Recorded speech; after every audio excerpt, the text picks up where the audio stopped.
हाम्रो बिचमा जनता जान्न चाहन्छन् कार्यक्रममा सशस्त्र प्रहरीका पूर्व एआइजी डाक्टर ठाकुर मोहन श्रेष्ठ हुनुहुन्छ। डाक्टर साहब, तपाईँलाई म जनता जान्न चाहन्छन् कार्यक्रम स्वागत गर्न चाहन्छु। धन्यवाद। नेपालको प्रधानमन्त्री केपी शर्मा ओलीसँग भारतीय रका प्रमुखले बालुवाटार गएर भेट्दाखेरि यसलाई तपाईँ कसरी हेर्नुहुन्छ, सही वा गलत हो? म उत्तर दिनुभन्दा अगाडि भर्खर यहाँ आउँदाहुँदै यहाँको चाहिँ उकालमा आउँदाहुँदै यहाँको बर्थडे छ भने थाहा पाएँ। मसँग केही पनि थिएन। यहाँकै तालु चाहिँ गमलामा यो फुल रहेछ। मैले चाहिँ यहाँको सुस्वास्थ्यको कामना र यहाँको चाहिँ र जीवनमा सफलता मिलोस् मैले thank you so much. Thank you so much.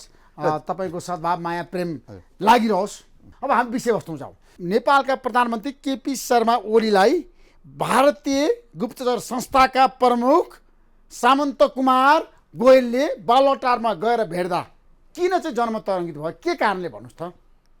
सर्वप्रथम देशको प्राथमिकता प्रायोरिटी, देशको त्यसैको आधारमा बन्ने परराष्ट्र नीति फरेन पोलिसी, देशको प्रायोरिटी र फरेन पोलिसीले डाइरेक्ट सम्बन्ध कहाँ ल्याउँछ? अघि मलाई सोध्नु भएको थियो यहाँले सुरुमै त्यसै सुरक्षा र रक्षाको कुरा गर्नुभएको थियो। त्यसैले देशको प्राथमिकता र परराष्ट्रको चाहिँ हाम्रो चाहिँ नीतिले गर्दाखेरि त्यसको सम्बन्ध प्रत्यक्ष सम्बन्ध भनेको को हो त? रक्षा र सुरक्षा हो। यो विषयमा चाहिँ देशको जुन राजनीतिहरू विगतका केही दशकहरूबाट चाहिँ आएर अस्थिर भएको बेलामा एउटा सुरक्षा निकायको भारत जस्तो उदयमान शक्तिको होइन सुरक्षाको केन्द्रबिन्दु भएको रको भूमिका त यहाँलाई बढी थाहा छ। रले किन भेट्यो क्या अहिले आएर नेपालको प्रधानमन्त्रीलाई, के कारणले जस्टिफाई गर्नुहोस् न डाक्टर ठाकुर मोहन श्रेष्ठ। रले किन भेट्यो भनेर जवाब त प्रधानमन्त्री र भेट्नु हुने रको चिफलाई भनेर सोध्नु पर्यो। तपाईँको त लामो अनुभव छ नि नेपाली सुरक्षा क्षेत्रमा। अब म के भन्छु भन्दाखेरि हामीले एउटा देशको प्राथमिकता परराष्ट्र नीतिसँग नै सुरक्षा आबद्ध भएको हुन्छ भने हामीले पनि बहालवाला र चाहिँ पूर्व चाहिँ आएर चाहिँ सुरक्षाका प्रमुखहरू गुप्तचरका प्रमुखहरूसँग हाम्रा भेटघाटहरू कुराकानी भइरहेका हुन्छन्। तर यो राज्यको कुरा आछ, यहाँ दुईवटा राज्यको बिचको चाहिँ कुरा आउँदाखेरि परराष्ट्रको कुरा आउँदाखेरि डिप्लोमेसी र इन्टरनेसनल रिलेसन हेर्नुहोस् है। डिप्लोमेसी र इन्टरनेसनल रिलेसनमा चाहिँ डिप्लोमेसी भनेको टुल्स हो, एउटा मिन्स हो। इन्टरनेसनल रिलेसन भनेको त्यो के भन्दाखेरि प्रोसेस प्रक्रिया हो।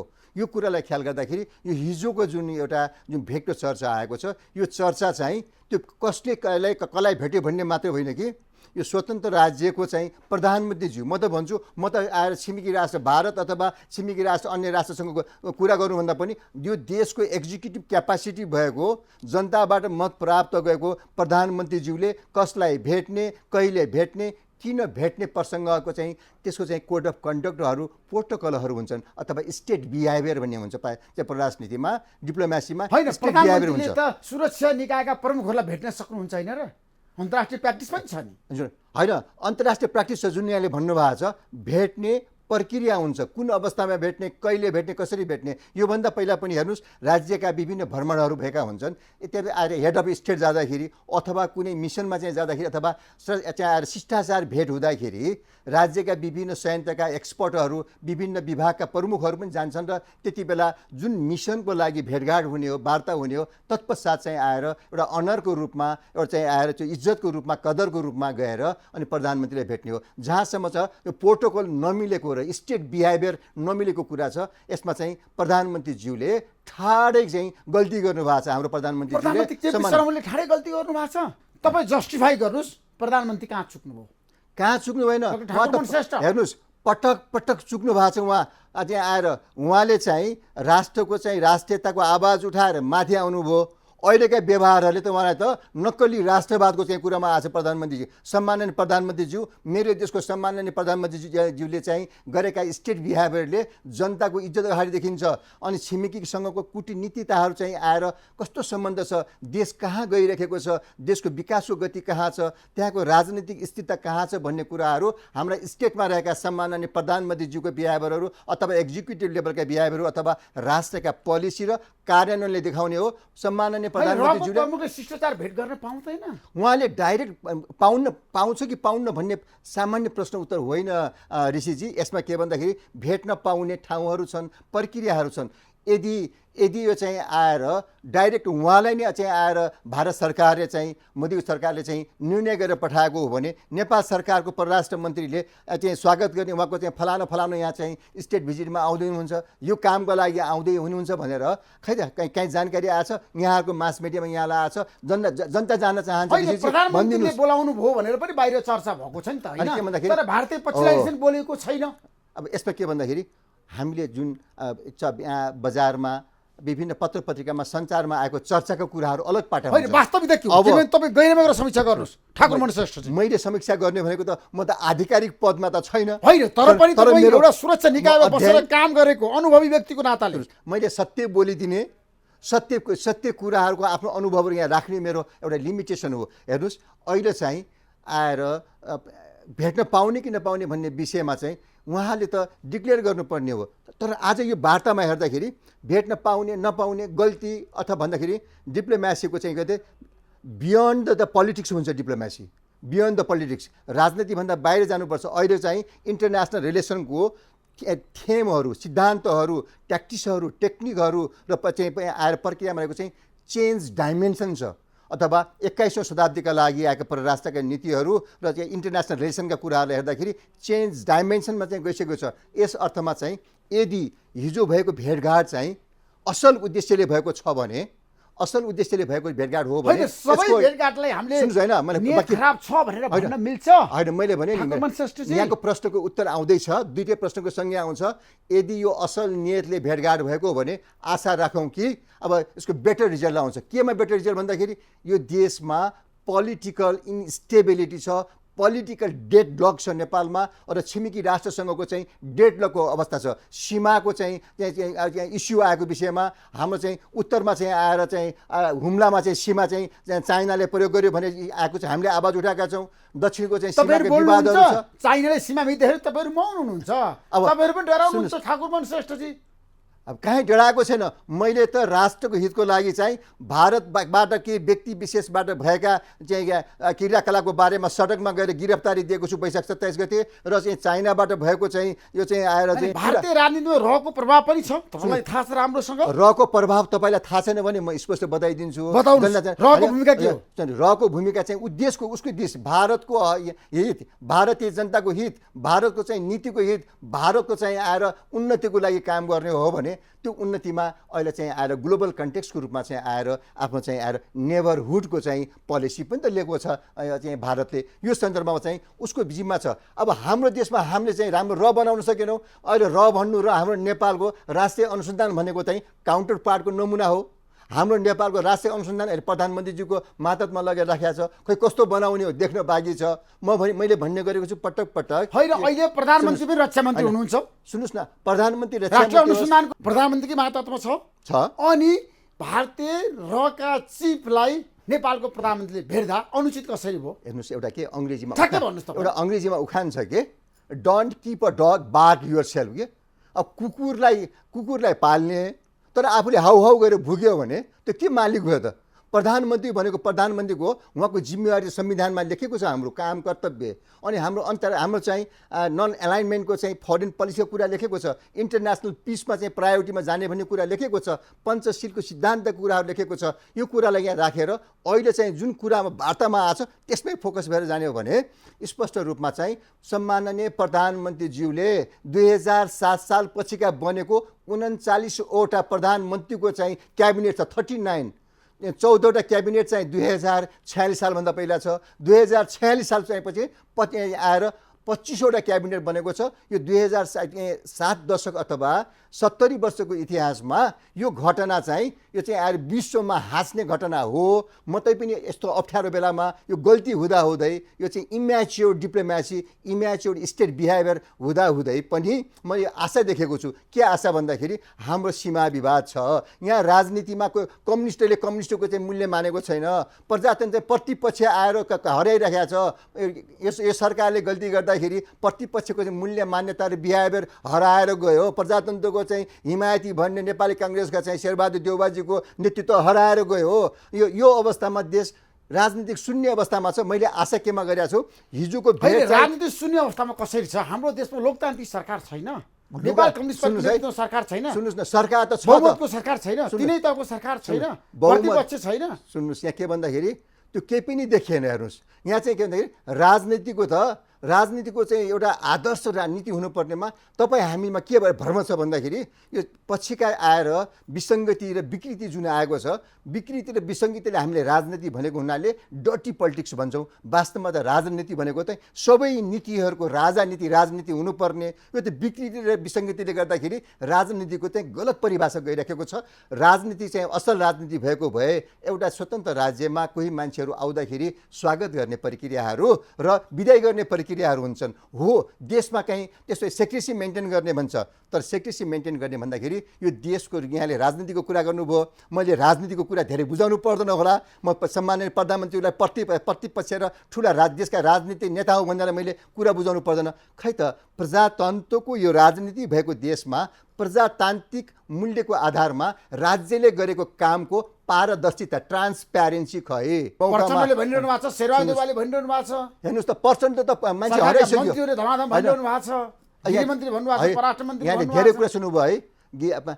जसले जे भने पेट भन्दाखेरि पनि मुख्य कुराहरू प्रजातन्त्रको चाहिँ हिमायती भने नेपाली काङ्ग्रेसले के आवाज ल्याएको छ आज आएर एमा कम्युनिस्ट भन्छ। कम्युनिस्टको इक्विटीको कुरामा आज बोल्नुपर्ने होइन, पार्टी पनि विरोधमा छ।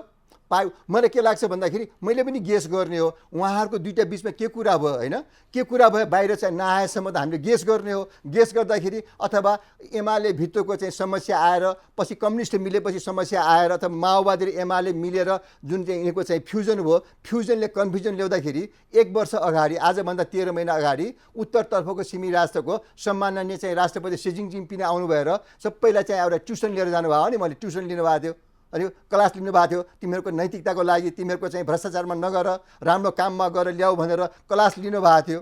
अब अहिले चाहिँ फेरि त्यो क्लासले काम नगरे हो कि अथवा चाहिँ यो अथवा हेड अफ द स्टेटमा भएको चिफले काठमाडौँमा आएर प्रधानमन्त्री केपी शर्मा ओलीसँग कुराकानी गरेर नयाँ दिल्ली गइसकेपछि एउटा बहस सुरु भएको छ। अन्तर्राष्ट्रिय प्र्याक्टिसको कुरा गर्दैछु तपाईँसँग म। अमेरिकाको सेना अध्यक्ष आउनुभयो, बेलायतको आउनुभयो, भारतको आउनुभयो, चीनको आउनुभयो भने प्रधानमन्त्रीसँग भेटवार्ता हुन्छ नि, कुराकानी हुन्छ नि। भेट गर्नुमा विरोध भएन, प्रक्रिया हुन्छ। हेर्नुहोस् न, तपाईँले अनुमति लिनुपर्छ। तपाईँले बैङ्कमा पैसा राख्दाखेरि पैसा राख्न सक्नुहुन्छ। स्विजरल्यान्डमा पैसा राख्ने तरिका भिन्दै छ, नेपालको बैङ्कमा चाहिँ पैसा राख्ने तरिका फरक छ। भने जस्तै कुनै पनि देशमा आउँदाखेरि प्रजातन्त्रको चाहिँ मूल्य मान्यता बनेको देशमा आउँदाखेरि म त के भन्छु, यो गल्ती भारत पक्षको गल्ती होइन, म त नेपाल पक्षको सरकारको गल्ती हो भन्छु। किन भन्दाखेरि कोही मान्छे अतिथि भएर यदि नेपालको चाहिँ हाम्रो प्रधानमन्त्रीज्यूले हाम्रो छिमेकी राष्ट्रको रको चिफलाई बोलाउनु भएको हो भने त्यो पनि जनतालाई जानकारी गराउनु पर्यो नि।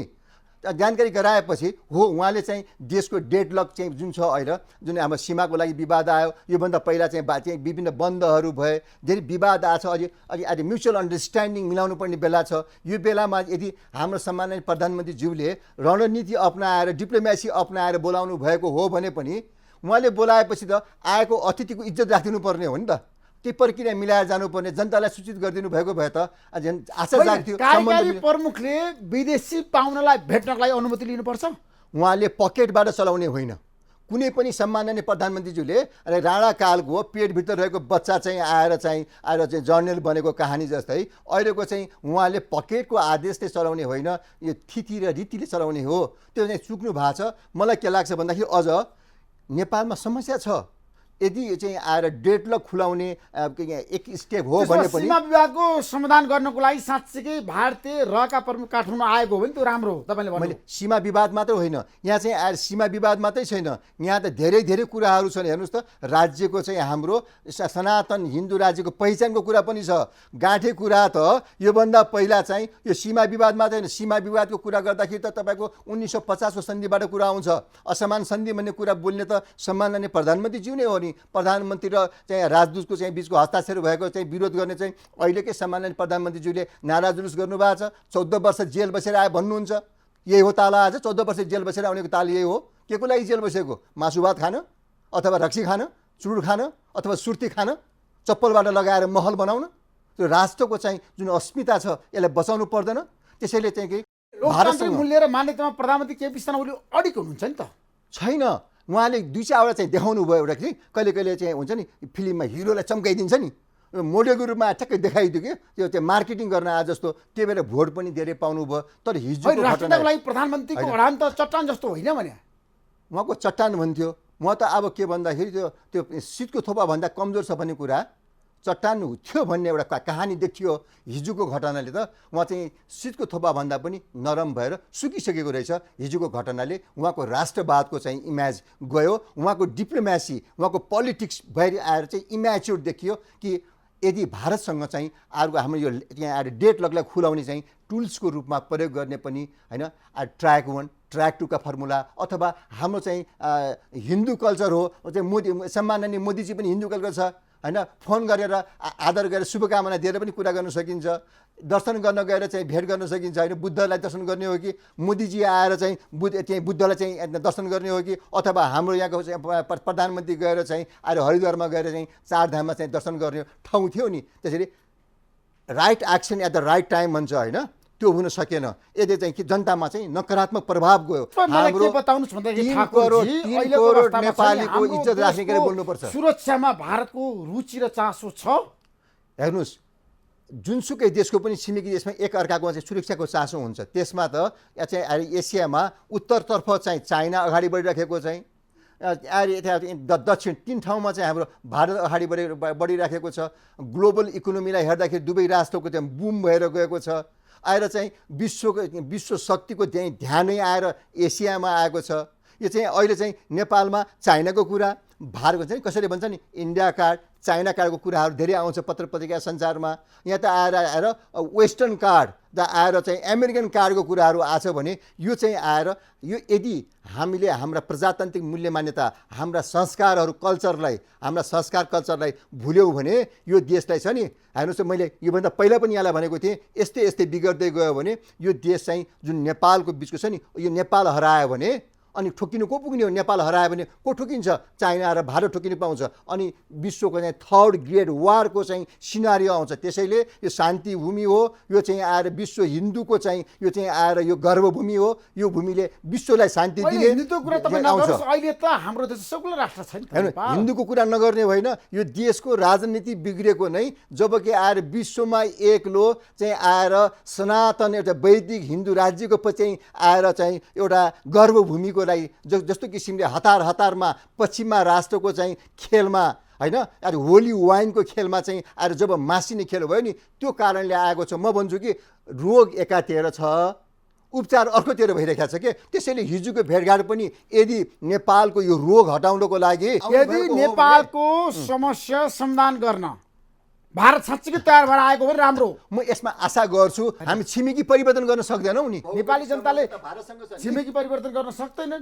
त्यसमा पनि छिमेकी परिवर्तनमा पनि हाम्रो छ नि, मेरो मभन्दा बुढापाकाले 100 वर्षको पुर्खाले बोल्ने र भर्खर जन्मेको चाहिँ पुर्खाले बच्चाले बोल्ने भाषा त भारतले सहयोग पनि गरिराखेको छ। तर भारतकै विरुद्धमा एन्टी चाहिँ जुन किसिमको व्यवहार आउँछ नि, यो कम्युनिस्ट सरकारको कारणले आइरहेको छ क्या।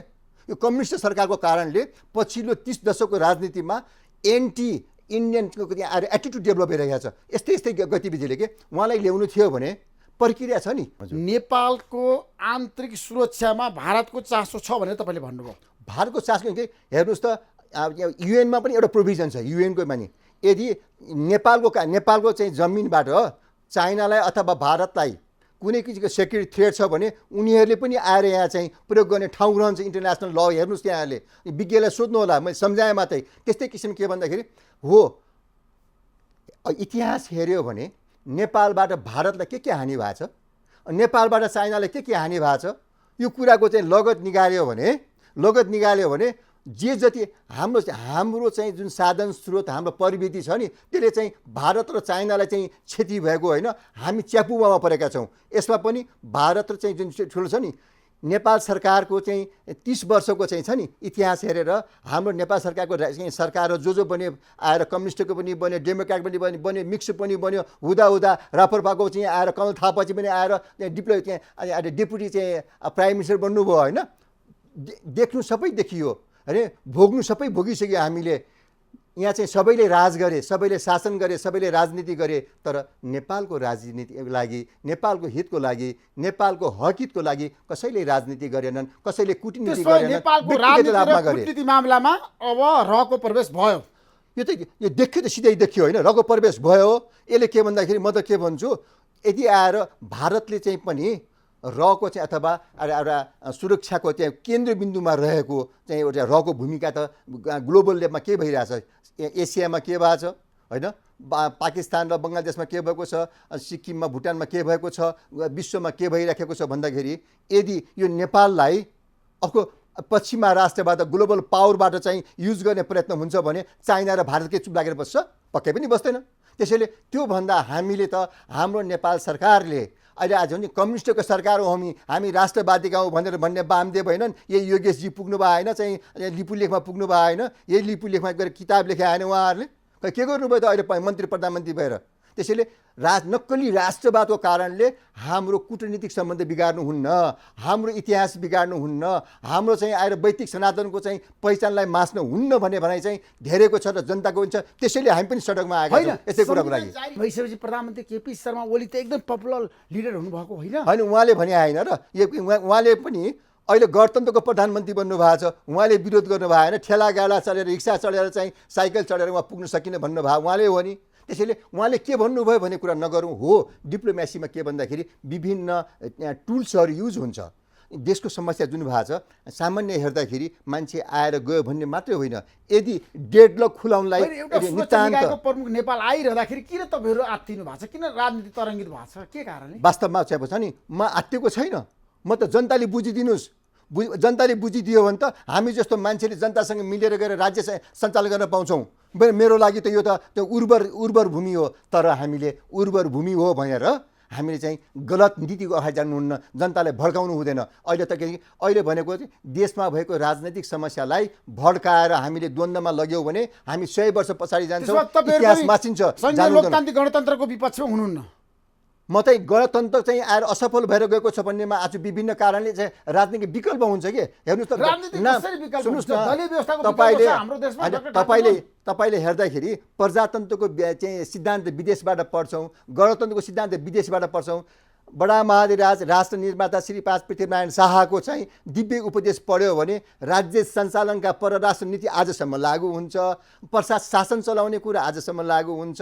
प्रजातन्त्रको कुराहरूमा छ नि, आफूले इच्छाले चाहेर बनाउन खोजेको चाहिँ प्रधानमन्त्री अर्कै थिए, तर जनताले अर्कै भनेको हुनाले जनताको निर्णयअनुसार अर्कोलाई दिए भन्दाखेरि त्यहाँ प्रजातन्त्रको छनौटको चुनावको प्रक्रिया पनि आयो। यो कुराको चाहिँ हजारौँ दृष्टान्तहरू छन्। तर के भन्दाखेरि नेपाल भनेको विश्वको 30% ओमकार समूहको चाहिँ यो गर्भभूमि हो, यो इज्जत हो। यो इज्जतमा चाहिँ नेपालमा चाहिँ हामी 3 करोड चाहिँ हिन्दी छैन, तर पनि नेपालमा आज जनताले बलिदानीपूर्वक ल्याएको सिस्टम छैन त।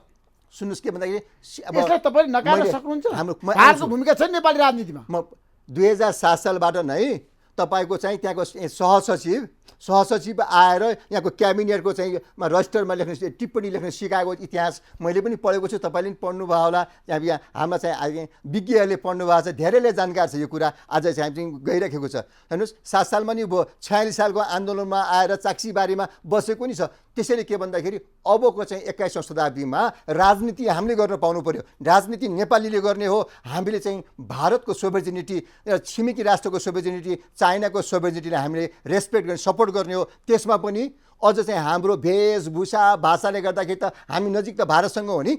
त्यसैले भारतसँगको चाहिँ पछिल्लो जुन छ अब 21औं शताब्दीको लागि हुने कूटनीति सम्बन्धहरूमा चाहिँ अब एन्टी इन्डियन डेभलप हुने नीतिहरू पनि भारतले पनि एउटा चाहिँ वाइडर रूपमा चाहिँ रिसर्च गर्नुपर्छ। किन यस्तो भएको छ? नेपालको हाम्रो झन् प्राचीन सम्बन्ध, उहाँ उताकोले भन्छ चेली बेटी रोटी, उताकोले भन्छ, त्यतिले मात्रै पुग्दैन। म त के भन्छु भन्दाखेरि चेली बेटी रोटीको कुरा मात्रै होइन, अब त हाम्रो संस्कार, नदीको इतिहास, हाम्रो चाहिँ भूगोलको इतिहास छ भने हाम्रो चाहिँ भाषाको इतिहास छ। तर यो कुरालाई चाहिँ दाइ भाइको कुरामा हेर्ने होइन। अब एक भएर जाने हो। विश्वको हिन्दूको लागि म भन्छु भने क्रिस्चियनको लागि बोलिदिने संस्थाहरू छ, हेर्नुहोस्, मुस्लिमको लागि बोलिदिने संस्थाहरू छ, तर विश्वमा 30% आएर ओमकार ग्रुपको लागि बोलिदिने अन्तर्राष्ट्रिय संस्था कहाँ छ? त्यसैले यो बोलिदिनु पर्ने कसले हो भन्दाखेरि नेपालको पहिचान भनेको र यो समस्याको भारतले नेपाललाई हिन्दू राष्ट्र बनाउनु पर्छ भने तपाईँको माग हो। भारतले बनाउने भन्दा पनि जसरी भारतले 2007 सालबाट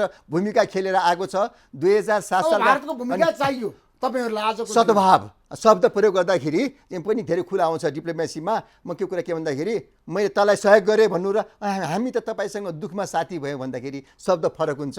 त्यो हो कूटनीति, त्यो हो त्यहाँ आएर चाहिँ आत्मीय सम्बन्ध।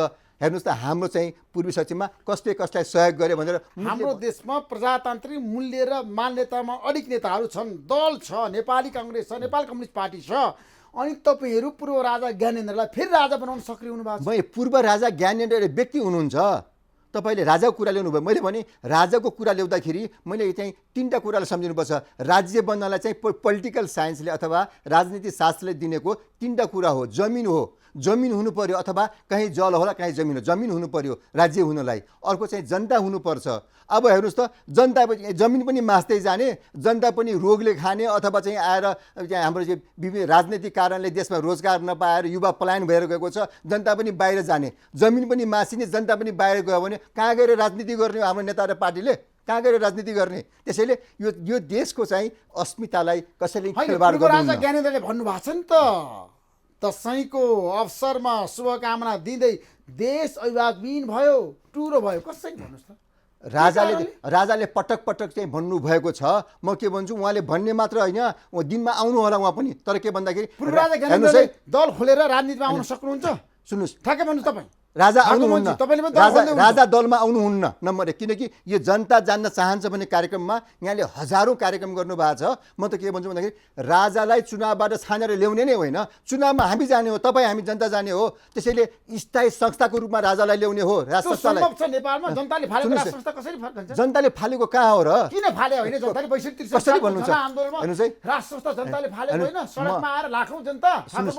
म के भन्छु, सुन्नुहोस् न, सुरक्षा निकायमा हुनुहुन्थ्यो। म के भन्छु के भन्दाखेरि सबै कुरा जनतालाई जानकारी नदिएर गुमराहमा राखे पनि हुन्छ। यदि त्यति बेला त्यहाँ राजाले जनता म जाऊ कि नजाऊ भनेर बाहिर भन्नुभएको भए के हुन्थ्यो देशमा? पक्कै पनि उहाँलाई पनि घेराउमा राखेर घाँटी च्यापेर फालेको मिल्काएको संस्थालाई तपाईँहरू फेरि ल्याउनुको लागि के तयार हुनुभएको छ? के भन्दाखेरि राजा ज्ञानेन्द्र, म भन्छु, मैले भन्नै पर्छ आजको दिनमा, राजा ज्ञानेन्द्र राजा हुनको लागि उहाँ चाहिँ डेभलप भएको व्यक्तित्व हुनुहुन्थेन। तर अबोध बच्चालाई आएर 2004 सालको चाँडाकालीमा चाहिँ आएर 7 सालको क्रान्तिभन्दा पहिला उहाँको सिरपेजमा आयो। राणाले पनि त्यो संस्थाको महत्त्व बुझेर, राणाले ब्रिटिसको डिप्लोमेसीलाई, ब्रिटिसको पोलिटिक्सलाई बुझेर मानेको हुनाले राजालाई बचायो। त्यसपछि राजा चाहिँ के भयो भन्दाखेरि अझ आएर हेर्नुहोस् त, पछिल्लो दिनमा दरबारको हत्याकाण्ड भयो, क्राइसिस आयो देशमा। त्यस्तो अप्ठ्यारो बेलामा उहाँको जिम्मेवारी आएको हो। त्यसपछि चाहिँ आएर के भयो त, उहाँलाई चाहिँ त्यो जिम्मेवारी आयो, विभिन्न कारणले चाहिँ विश्वासको कुराले गर्दा विवादमा आयो, अहिले चाहिँ उहाँ बाहिर रहनुभयो। तर अहिले के भन्दाखेरि हिजो र आजलाई कम्पेयर गर्दाखेरि राजनैतिक, आर्थिक, सामाजिक, सांस्कृतिक र कूटनैतिक, जुन अहिले कूटनीतिको कुरा आएको छ, हिजो अमेरिकामा जाँदाखेरि राजाको सम्मान कस्तो हुन्थ्यो, जापानमा जाँदाखेरि सम्मान कस्तो हुन्थ्यो, भारतमा जाँदाखेरि सम्मान कस्तो हुन्थ्यो, नेहरू चाहिँ जियाएर आफै आएर एयरपोर्टमा स्वागत गर्नुहुन्थ्यो। आज हेर्नुहोस् त, देश बिगारेको पनि छ नि, तपाईँलाई थाहा छैन? ध्वस्त पारेको पनि छ नि। पूर्वेली हाम्रो संस्कृतिमा फर्गिभनेस, क्षमा छ। अबको सुधारको बाटो भनेको फर्गिभनेस एन्ड नेसनल युनिटी हो। त्यो भनेको हेर्नुहोस् त, यो हाम्रो चाहिँ धर्ममा चाहिँ क्रिस्चियनको चाहिँ बाइबलमा नि छ यो कुरा। तर हाम्रो चाहिँ इतिहासमा चाहिँ देवताले राक्षसलाई चाहिँ क्षमा दिएको, राक्षसले देवताले चाहिँ क्षमा दिएको छ। 5 पाण्डवको चाहिँ द्रौपदीको 5वटा कुमारलाई मारिदिएको कारणले अनि त्यहाँ आएर अर्जुन र चाहिँ भीमले लगेर त्यहाँ आएर अश्वत्थामालाई लिएर अगाडि जाँदाखेरि क्षमा याचना गर्दाखेरि म आमा हुँ, मेरो बच्चालाई मारे पनि म आमा मार्दैन भने क्षमा दिएको छ। त्यसै राक्षस वंशमा जन्मेर पनि ध्रुव प्रहलादले चाहिँ आएर गुरुत्व आकर्षण शक्ति खिचेर राखेको थियो। यसलाई चाहिँ उहाँले चाहिँ फिर्ता ल्याएर ईश्वरलाई बुझाएको थियो, भगवानहरूलाई बुझाएर राज गर्न दिएको थियो। यसरी मैले के भन्छु कि यो चाहिँ उदाहरणबाट धेरै गुरुहरूबाट व्याख्या होला। म पनि बढी समय पाएँ भने पछि कुरा गरौँला। तर के भन्दाखेरि अहिले चाहिँ अब हामीले यो देश बचाउनु पर्ने छ, नेपाल बचाउनु पर्ने छ, भारत र चाइनालाई चिडाएर होइन। हामी त म भन्छु कि यो सरकारले बुद्धि पुगेको भए भारत र चाइनाको जुन अहिले आएर सीमामा चाहिँ आएर बवाल भइरहेको छ, त्यहाँ आएर उहाँको चाहिँ म्युचुअल अन्डरस्ट्यान्डिङ मिलेको छैन। उहाँहरूको 2+1 को प्रिन्सिपल सी जिनपिङज्यू र मोदीज्यूको चाहिँ 2+1 को प्रिन्सिपल फेल खाएको बेलामा म जस्तो प्रधानमन्त्री भएको भए एकातिर भारतको झन्डा एकातिर चाइनाको झन्डा बिचमा नेपालको झन्डा लगेर त्यो युद्ध मिलाउन जान्थेँ म पठाउँथेँ सेनालाई, म पठाउँथेँ प्रहरीलाई, म पठाउँथेँ यहाँका हाम्रो चाहिँ राष्ट्र सेवकहरूलाई, म पठाउँथेँ यहाँका चाहिँ विज्ञहरूलाई, यहाँ म पठाउँथेँ यहाँ चाहिँ सञ्चारकर्मीलाई पठाउँथेँ, जानुस् भारत र चाइनाको युद्ध नहुनु। Thank you so much doctor Thakurman Shrestha, महत्त्वपूर्ण समय दिनुभयो। तपाईँलाई म धेरै धेरै धन्यवाद दिन चाहन्छु। हस्त नमस्कार। हस् नमस्कार।